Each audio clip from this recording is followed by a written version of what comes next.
Have you ever had an injury or something that came up and it just continually over and over again, like no matter how long you rested, it just it keeps coming back?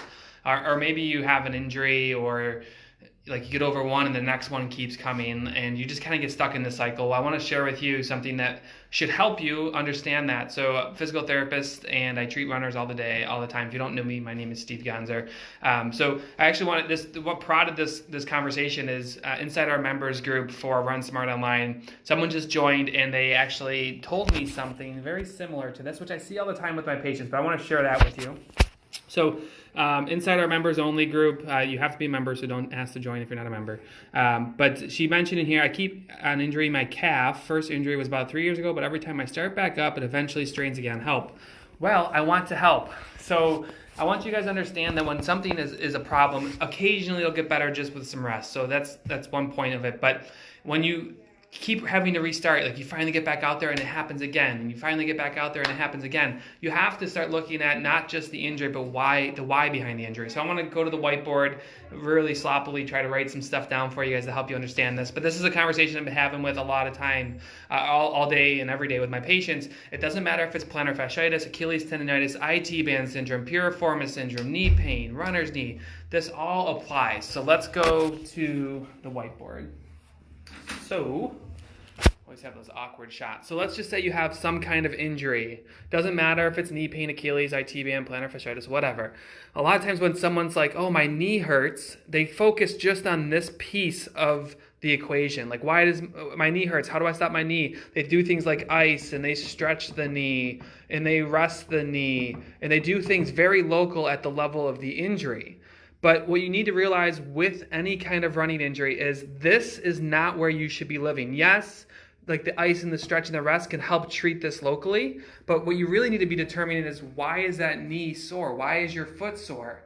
And I can tell you it's rarely an issue at the site of the pain. So if your ankle hurts, it's probably not your ankle's fault. If your knee hurts, it's probably not your knee's fault. It's coming from other places. So while you can go and talk to a doc and a physical therapist like myself, and they can help you with this, I figured I'd at least give you some things that you can focus on that are the easiest things to address. Like right out of the gate, if you're not looking and seeing if you have an imbalance, that's a big place to go to start. So I like to do like a little core screen test. Can you hold a side plank as long on one side as long as the other side? Can you do a one-legged bridge on one side and hold it as long as a one-legged bridge on the other side? Prone plank. Can you hold a prone plank with one foot up compared to the other foot? If you are noticing gross indifference and differences in your strength, that is a red flag that you need to address. Because here's what most people don't realize is that injury I just showed you on the board, let's go back to this whole process. The injury, something is feeding that injury. Something is causing that injury to happen. So if you're just going to focus here, and the rest and stretch of ice will help this go away and the pain to go down, but what happens once this is calmed down? Whatever's down here, it's just going to keep feeding it right back to injury. So this is why a lot of times people get stuck, is they rest long enough to it feels better and then they get re-injured. So what is this? Like, what should you be focusing on that is causing most people to get injured? Hip strength, hip and core. I went through this last night with all my runners. Hip and core strength is paramount. Like, you can look at all the different foot and ankle things. Like, a lot of people wonder, like, what should I do for my foot strength? Truthfully, your foot probably doesn't need more strength. Your foot probably needs to be left alone and not having itself get beat up because your hip and your core aren't doing much. So hip and core strength is the best place to go.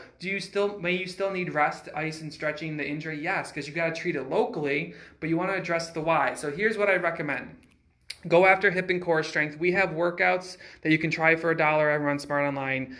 There's a link in this post, I believe. But what I also would do, and I would encourage you guys to do, is to check to see if there's a big difference in these.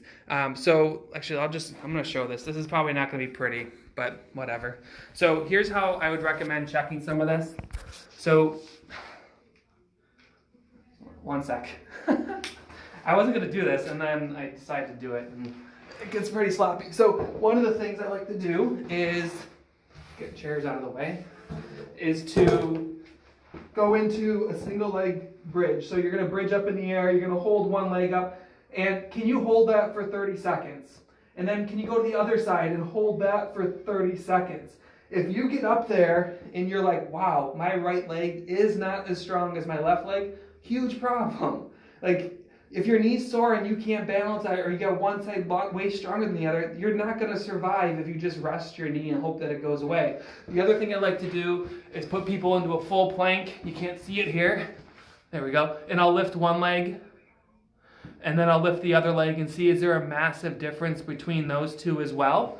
And then for my side plankers, I like to just come up and say, okay, I'm going to hold this. Can I hold this for 30 seconds? How does that compare to the other side holding for 30 seconds?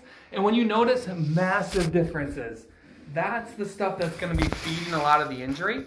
So I really encourage you guys to get out of this if you're stuck with injury of thinking, well, what's wrong with my knee? What's wrong with my foot? Why won't this get better?